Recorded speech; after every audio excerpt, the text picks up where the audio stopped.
여호수아 1장. 오직 강하고 극히 담대하여 나의 종 모세가 내게 명령한 그 율법을 다 지켜 행하고 우로나 좌로나 치우치지 말라. 그리하면 어디로 가든지 형통하리니 이 율법책을 내 입에서 떠나지 말게 하며 주야로 그것을 묵상하여 그 안에 기록된 대로 다 지켜 행하라. 그리하면 내 길이 평탄하게 될 것이며 내가 형통하리라. 내가 네게 명령한 것이 아니냐. 강하고 담대하라. 두려워하지 말며 놀라지 말라. 내가 어디로 가든지 네 하나님 여호와가 너와 함께 하느니라 하시니라. 좋은 날입니다. 성령님께서 오늘도 여러분들의 심령 가운데 큰 은혜와 평강으로 함께하여 주시기를 주님의 이름으로 축복합니다. 우리는 지금 하나님이 쓰시는 사람이라는 주제를 가지고 성경의 인물들을 살펴보고 있습니다. 각 인물들의 삶을 살펴보면서 하나님께서 쓰시는 사람의 성품, 또 그들의 기질, 또 그들이 내린 삶의 결단, 이런 부분들을 살펴보면서 오늘날 우리가 하나님께 쓰임받으려면 어떤 삶을 살아야 되는가, 이런 부분들을 생각해 보고 있습니다. 지난주에는 우리가 여호수아의 삶을 살펴보았습니다. 여호수아가 하나님이 세우신 영적 권위를 순복함을 통해서 준비되어진 과정을 생각해 봤습니다. 이제 오늘은요, 실제적인 정복에 들어가는 여호수아가 그의 삶과 사역을 통해서 어떤 삶을 살았는지, 또 하나님은 그에게 무엇을 요구하셨는지, 이런 부분들을 우리가 살펴보면서 오늘날 우리가 정복자로서 이 세상에서 살아갈 때 어떤 태도를 갖춰야 하는가, 이런 부분들을 중점적으로 한번 생각해 볼 수 있기를 바랍니다. 본문을 한번 읽어보도록 하겠습니다. 여호수아서 1장 7절과 8절입니다. 오직 강하고 극히 담대하여 나의 종 모세가 내게 명령한 그 율법을 다 지켜 행하고 우로나 좌로나 치우치지 말라. 그리하면 어디로 가든지 형통하리니 이 율법책을 내 입에서 떠나지 말게 하며 주야로 그것을 묵상하여 그 안에 기록된 대로 다 지켜 행하라. 그리하면 내 길이 평탄하게 될 것이며 내가 형통하리라. 여호수아를 쓰시기 위해서 하나님께서 그에게 요구하신 첫 번째, 그것은 하나님의 말씀에 순종하라라는 것이었습니다. 하나님의 말씀에 순종하라. 하나님께서는요, 이 여호수아에게 하나님의 말씀에 순종하라는 것을 그의 사역의 첫 번째 시간에 가르쳐 주셨지만, 또 그를 부르셨던 그 순간 그에게 말씀하셨지만, 그에게 있어서 그 하나님의 말씀에 순종하는 것이 얼마나 중요한지를 깨닫고 체험하는 중요한 계기가 있었습니다. 앞으로 가나안 땅의 전쟁은 수많은 전쟁을 치러야 되는 그런 상황에 있었습니다. 그 모든 전쟁에 앞서 하나님께서는 여호수아에게 하나님의 말씀에 순종하는 것이 얼마나 중요한가에 대한 부분들을 깊이 느끼고 체험할 수 있는 계기를 주셨는데, 그것이 무엇이냐면 바로 여리고성 전투와 또 아이성 전투입니다. 여러분, 여리고성 전투가 6장에 나오고요, 또 아이성 전투에 대한 부분들이 7장과 8장에 이어서 나오는데 그 내용을 여러분들이 한번 살펴보시기 바랍니다. 6장과 7장, 8장에 나오는 여리고성과 아이성 전투를 통해서 배울 수 있는 굉장히 중요한 교훈 한 가지가 있습니다. 그것이 무엇이냐면요, 하나님의 말씀에 철저하게 순종하는 것이 얼마나 중요한가를 가르쳐주고 있다는 것입니다. 여리고성 전투에 있어서의 승리의 비결은 무엇이었을까요? 그것은 하나님의 말씀에 순종하는 것으로 말미암아 성공할 수 있었던 것이었습니다. 아이성 전투의 실패의 원인이 무엇이었을까요? 그것은 하나님의 말씀에 순종하지 않음으로 말미암아 실패하였다라는 것이 중요한 교훈입니다. 자, 앞으로 치러질 많은 그런 가나안 땅에서의 정복 전쟁을 앞두고 있는 가장 첫 번째 순간입니다. 바로 그 순간 하나님께서는 여호수아에게 하나님의 말씀에 순종하는 것이 이렇게 중요하다라는 것을 알려주셨던 것입니다. 간단하게 한번 생각해 봅시다. 하나님께서는 여리고성을 정복하라고 말씀하시면서 여호수아에게, 또 이스라엘 백성들에게 많은 것들을 요구하지 않으셨습니다. 단지 한 가지를 이야기하셨는데, 언약궤를 집중해서 바라보아라. 언약궤가 어디로 나가고 있는지를 집중해서 바라보아라 라고 이야기하시고 있는 것입니다. 여호수아서 3장 3절에는 이렇게 이야기하고 있어요. 백성에게 명령하여 이르되 너희는 레위 사람 제사장들이 너희 하나님 여호와의 언약궤 매는 것을 보거든 너희가 있는 곳을 떠나 그 뒤를 따르라, 그렇게 이야기하고 있고요. 또 6장 2절부터 또 7절까지에서는 이렇게 이야기하고 있어요. 여호와께서 여호수아에게 이르시되 보라, 내가 여리고와 그 왕과 용사들을 내 손에 넘겨주었으니 너희 모든 군사는 그 성을 둘러 성 주위를 매일 한 번씩 돌되 엿새 동안을 그리하라. 제사장 7은 7 양각 나팔을 잡고 언약궤 앞에서 나아갈 것이요 7째 날에는 그 성을 7번 돌며 그 제사장들은 나팔을 불 것이며 6절입니다. 눈의 아들 여호수아가 제사장들을 불러 그들에게 이르되 하나님께서 말씀하신 것을 그대로 이어서 이야기하고 있습니다. 너희는 언약궤를 메고 제사장 7은 양각 나팔을 잡고 여호와의 궤 앞에서 나아가라 하고 또 백성에게 이르되 나아가서 그 성을 돌되 무장한 자들이 여호와의 궤 앞에서 나아갈지니라 하니라. 그렇게 이야기하고 있습니다. 자, 무엇을 이야기합니까? 여호와의 궤를 가장 선두에 두고 나아가라고 그렇게 이야기하고 있는 것입니다. 여호와의 궤가 여기서 상징하는 바는 무엇입니까? 네, 그렇습니다. 하나님의 말씀입니다. 하나님의 말씀이 어디를 향하고 있는지, 하나님께서 뭐라고 말씀하고 있는지를 집중하라는 것입니다. 그 하나님의 말씀에 인도함을 받으라는 것입니다. 그 하나님의 말씀에 순종하라는 것입니다. 그때 하나님께서 가나안 땅을 정복할 수 있도록 주님께서 인도해 주신다는 것입니다. 여러분, 고고학적 증거에 따르면 여리고성은 굉장히 크고 큰 성이었다고 그렇게 이야기합니다. 무려 그 성벽 위가 얼마나 튼튼했던지 성벽 위에 마차가 지나갈 수 있을 정도라고 이렇게 성벽 위에 집을 지을 수 있을 정도라고 하니까요. 굉장히 큰 그런 성벽이었던 것이죠. 이스라엘 백성들에게 있어서는 정말 난공불락의 성읍처럼 보였을지 모르겠습니다. 만약 그냥 일반적인 군사 전략과 같으면 그 일을 위해서 뭐 공성전을 펼치기 위해서 이런 것을 준비하라, 군사 무기를 이렇게 준비하라, 진용은 이렇게 짜라, 뭐 이런 것들을 가르치실 수 있었겠죠. 그런데 하나님께서는 이스라엘 백성들에게 또 여호수아에게 일절 그런 것을 요구하지 않으십니다. 단지 한 가지 요구하시는 것이 있는데 그것은 여호와의 궤가 어디로 향하는지를 바라보라라고 이야기하고 있어요. 그리고 또 요구하시는 것이 그냥 여리고성을 돌아라. 6째 날 동안은 한 번씩 돌아라. 그리고 7째 날은 7번 돌아라. 참 이해하기 힘든, 보통 같으면 이건 뭐 군사 전략이라고도 이야기할 수 없는 것과 같은 그런 방법을 통해서 하나님께서는 여리고성을 함락시키셨습니다. 무엇을 가르치시는 걸까요? 무엇을 알려주기를 원하신 것일까요? 가나안 땅 정복 전쟁에 있어서 가장 첫 번째 상징적 그런 의미를 가지는 여리고성 전투에서 하나님께서 이스라엘 백성들에게 교훈하시고 싶었던 것은 무엇일까요? 그것은 하나님의 말씀에 철저하게 순종하라는 것이에요. 자기의 방법, 인간적인 전략 사용할 필요 없다. 내가 가지고 있다. 내 뜻과 내 방법에 순종하는 것이 가장 우선이다. 라는 부분들을 하나님께서 이스라엘 백성들에게 또 여호수아에게 가르치기를 원하셨던 것이죠. 자, 여러분들은 어떻습니까? 우리의 삶 가운데 무너지지 않는 여리고성과 같은 것들을 맞닥뜨리고 있습니까? 내 삶 속에서, 나의 직장 생활에서, 가정 생활 가운데에서, 혹은 나의 사역의 현장 가운데에서 넘어지지 않을 것 같은, 쓰러뜨릴 수 없는 것과 같은 그런 여리고성이 내 앞에 있다고 여러분 느껴지십니까? 그때 우리는 보통 어떻게 풉니까? 머리를 싸매고 또 지혜를 짜고 사람들과 이야기를 하면서, 혹은 요즘과 같으면 그냥 문제가 생겼다 싶으면 네이버를 찾아보죠. 혹은 유튜브를 찾아봅니다. 구글을 검색해 봅니다. 다른 사람들은 이런 문제를 어떻게 푸는지를 살펴봅니다. 그런데요, 여러분, 하나님 앞에 엎드리시기 바랍니다. 그 시간에 하나님 앞에 물어보시기 바랍니다. 이 상황을 풀기를 원하시는, 이 상황을 풀어가시는 하나님의 방법은 무엇입니까? 여쭤보시기 바랍니다. 하나님은 알고 계십니다. 하나님은 그 문제를 어떻게 풀 줄을 알고 계십니다. 우리가 어떻게 풀어야 될지를 주님은 말씀해 주시기를 원하십니다. 하나님 앞에 엎드리는 것이 그만큼 중요한 것이다라는 거예요. 또한 하나님께서 우리 가운데 말씀하실 때 그것이 이해가 되던 되어지지 않던, 그것이 어떤 합리적이던 혹은 비합리적으로 보이던, 가능하던 가능해 보이지 않던 하나님의 말씀에 온전히 승리할 때 하나님께서는 우리 가운데, 온전히 순종할 때 하나님께서는 우리 가운데 승리를 주신다는 것을 우리는 기억할 필요가 있습니다. 여러분, 우리는 모두는요, 하나님의 사역자입니다. 그리고 이 땅에서의 삶은 마치 가나안 땅을 정복하는 것과 같은 그런 매일매일의 영적 싸움에 우리는 맞닥뜨리고 있습니다. 하나님의 사역이라면, 이것이 하나님의 전쟁이라면 그것은 하나님의 방법대로 치루어져야 되는 것을 우리는 기억할 필요가 있습니다. 하나님의 사역은요, 머리로 하는 것이 아닙니다. 하나님의 사역은요, 어떤 테크닉으로 하는 것이 아닙니다. 하나님의 사역은 하나님의 방법대로, 하나님의 말씀대로 하는 것이다라는 것을 우리가 기억할 필요가 있습니다.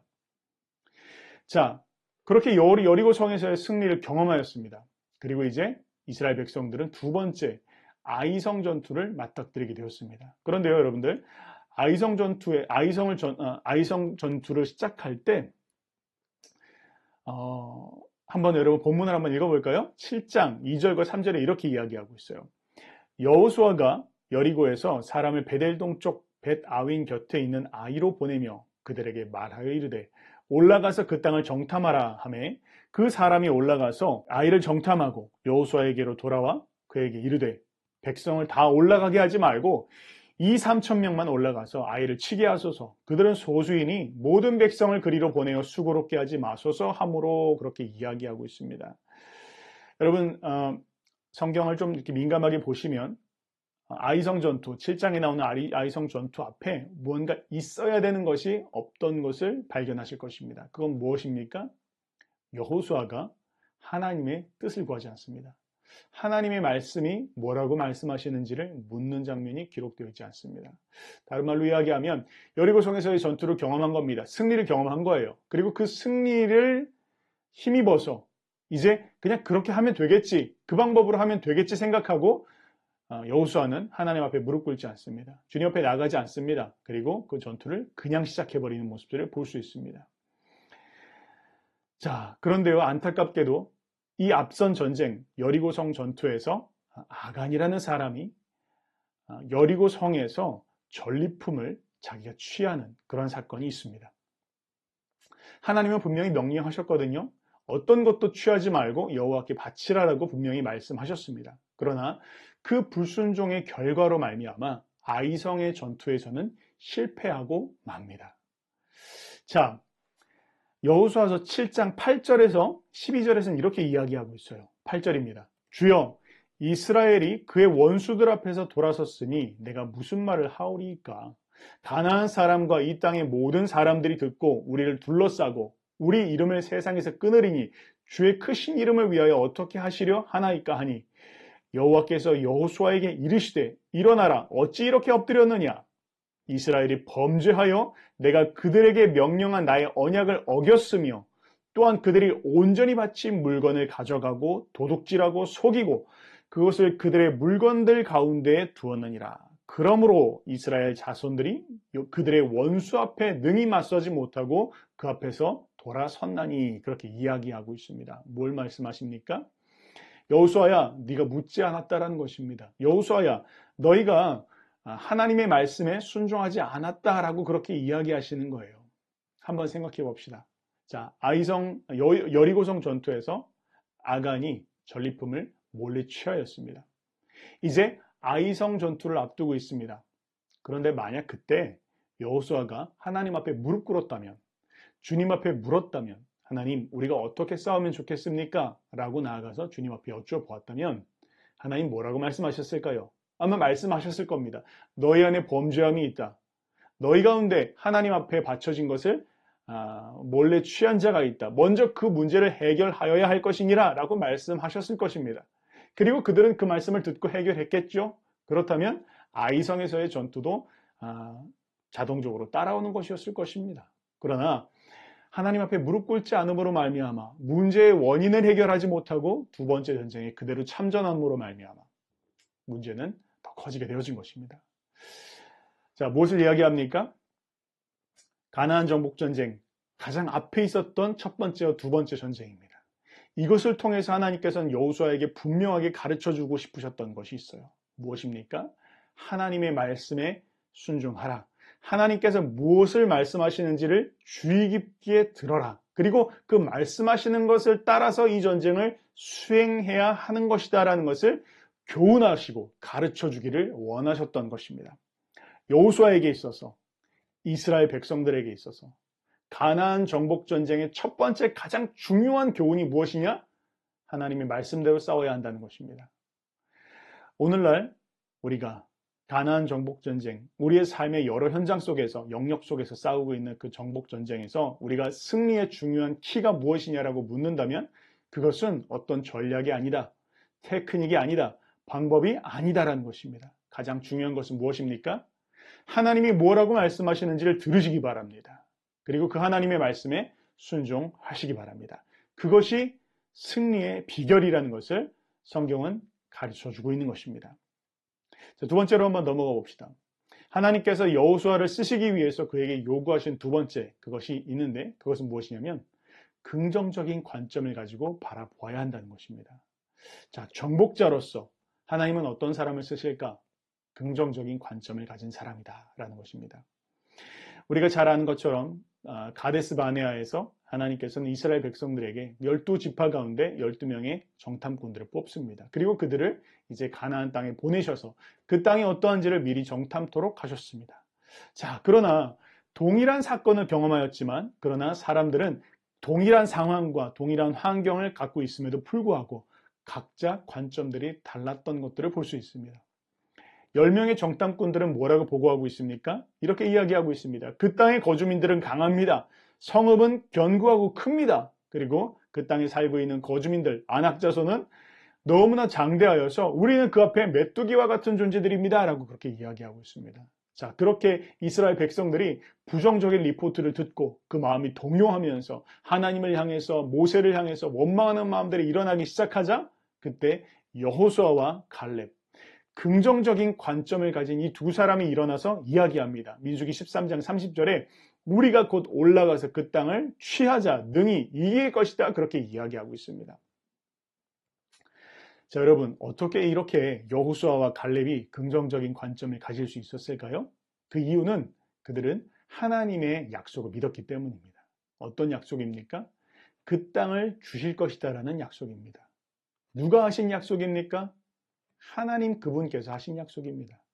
다른 말로 이야기하면 여호수아와 갈렙은 하나님께서 약속하신 그 약속을 하나님은 분명히 성취하실 것이다 라는 것을 믿었기 때문입니다. 믿음의 눈으로 바라봤던 거예요. 또 믿음의 눈으로 말했다는 것입니다. 여러분 이것이 얼마나 중요한지 모릅니다. 우리는요 동일한 그런 환경에 맞닥뜨려 살아가고 있어요. 우리가 마주하고 있는 것은 동일한 그런 상황과 환경들입니다. 그런데요 어떤 사람은 그 동일한 환경과 상황 속에서 그 상황을 돌파하고 이겨내는 사람이 있는가 하면 어떤 사람은 그 상황 속에서 그저 주저앉아버리는 사람들이 있다는 것입니다. 차이가 무엇입니까? 동일한 것을 보고 있는데 어떻게 그런 차이를 가질 수 있을까요? 아니 어쩌면 이 10명의 정탐꾼들은요 더 객관적으로 보았을 것입니다. 현실을 따라서 논리를 따라서 정확하게 분석하면서 정말 눈앞에 있는 것들을 보면서 우리가 할 수 있는지 없는지를 따져 보았을 것입니다. 자, 그런데요 그들이 못 본 것이 있죠. 10명의 정탐꾼들이 보지 못한 게 있습니다. 그게 무엇입니까? 하나님께서 함께 하신다는 것입니다. 하나님의 동행하심입니다. 하나님께서 함께 하신다면 또 하나님께서 동행하신다면 또 하나님께서 약속하신 것이다라면 그 일이 가능할 것이다라는 것은 쏙 빼놓고 그것을 제외하고 생각했다라는 것이죠. 반면에 여호수아와 갈렙은 어땠습니까? 하나님께서 함께 하신 것을 믿었습니다. 하나님의 말씀을 들었을 때 하나님이 말씀하셨기에 그것을 이루실 것이다라는 그런 긍정적인 믿음을 가졌다라는 것입니다. 민수기 14장 6절에서 10절은 이렇게 이야기하고 있습니다. 그 땅을 정탐한 자 중 눈의 아들 여호수아와 여분네의 아들 갈렙이 자기들의 옷을 찢고 이스라엘 자손의 온 회중에게 말하여 이르되 그들은 우리의 먹이라 그들의 보호자는 그들에게서 떠났되 그런데 이렇게 이야기하고 있어요. 여호와는 우리와 함께 하시느니라. 다시 한번 여호와는 우리와 함께 하시느니라 그렇게 이야기하고 있습니다. 자, 뭘 이야기합니까? 똑같이 하나님의 말씀을 받았습니다. 그런데 어떤 사람은 상황을 보고 환경을 보고 하나님께서 함께 하신다, 하나님이 약속하셨다라는 것을 우선 두지 않고 상황과 환경을 보면서 그 마음이 부정적으로 기울어질 때가 있다라는 것입니다. 그렇게 된다면 주저앉을 수밖에 없습니다. 실패할 수밖에 없습니다. 가나안 땅을 정복할 때 가장 중심적으로 가져야 될 마음의 중심은 무엇이냐면 하나님의 전쟁이라는 거예요.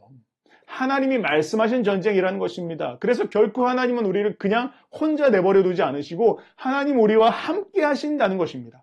그것을 믿고 있는 사람, 그것을 인식하고 그 중심으로 붙잡고 있는 사람만이 긍정적인 관점을 가지고 볼 수 있으며 그저 나의 자원, 나의 능력, 나의 기술, 나의 경험을 의지하지 않고 하나님이 일하실 수 있는 스페이스를 내어드릴 수 있는 사람이 된다는 것입니다. 여러분 그런 믿음을 가진 사람들 되시기를 바랍니다. 그때 우리는 승리를 경험할 수 있는 것입니다. 하나님 우리 가운데 뭐라고 말씀하십니까?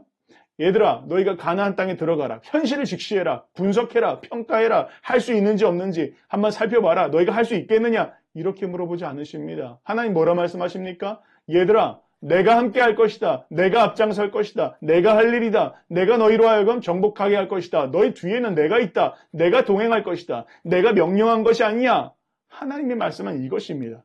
그리고 말씀하십니다. 때문에 너의 발바닥으로 밟는 모든 것을 내가 너희에게 줄 것이다. 그렇게 말씀하시는 것입니다. 여러분, 그런 긍정적인 관점을 가지시기 바랍니다. 그냥 마구잡이로 그냥 확신을 가지고 용맹하게 어떤 그런 마음을 가지라는 것이 아닙니다. 무엇을 이야기합니까? 그저 자기 확신이 아니라 하나님이 동행하신다라는 것을 확신하라는 것입니다. 자기에게 스스로 맹세하라는 것이 아니에요. 하나님이 지금 나와 함께 하신다는 것을 믿으라는 것입니다. 하나님이 함께 하시고 그분이 말씀하신 것이기 때문에 그분이 이루실 것이다라는 것을 중심으로 믿고 있을 때 하나님께서 일하실 수 있다는 것을 꼭 기억하시기 바랍니다. 마지막 세 번째입니다. 하나님께서 여호수아를 쓰시기 위해서 그에게 요구하신 세 번째는요, 강하고 담대하라 하는 것입니다. 여호수아 1장 6절에 이렇게 이야기하고 있죠. 강하고 담대하라. 너는 내가 그들의 조상에게 맹세하여 그들에게 주리라 한 땅을 이 백성에게 차지하게 하리라. 7절에 오직 극히 담대하여 그렇게 이야기하고 있고, 또 9절 말미에 이렇게 이야기하고 있죠. 내가 내게 명령한 것이 아니냐. 강하고 담대하라. 두려워하지 말며 놀라지 말라. 내가 어디로 가든지 내 하나님 여호와가 너와 함께 하느니라 하시니라. 그렇게 이야기하고 있습니다. 똑같은 말씀이죠. 강하라, 담대하라. 그냥 무조건 네가 그냥 무조건 담대하라는 것, 무조건 강하라는 것이 아니죠. 내가 너와 함께 할 것이다. 어디로 가든지 내가 동행할 것이다. 내가 너에게 명령한 것이 아니냐. 그러니까 놀랄 것 없다. 두려워할 것 없다. 내가 옆에 항상 함께하고 있을 것이다 라는 것을 하나님은 인식시키셨던 것입니다. 자, 가나안 땅을 정복할 때 있어서 우리에게 필요한 세 번째 무엇입니까? 강하고 담대한 것입니다. 이유는요, 하나님이 동행하고 계시기 때문에, 또 하나님께서 명하신 것이기 때문에 우리가 강할 수 있는 것이고 담대할 수 있는 것입니다. 하나님의 뜻을 이룰 수 없는 사람이 있어요. 어떤 사람이냐면요, 비전과 부르심이 없는 사람입니다. 그의 삶에 있어서 비전이 없는 사람, 부르심이 없는 사람은 방향을 잃어버립니다. 어디로 가야 될지, 무엇을 해야 될지 모릅니다. 자, 그런데요, 비전과 부르심을 갖고 있음에도 불구하고 하나님의 뜻을 이루지 못하는 사람도 있습니다. 어떤 부류의 사람입니까?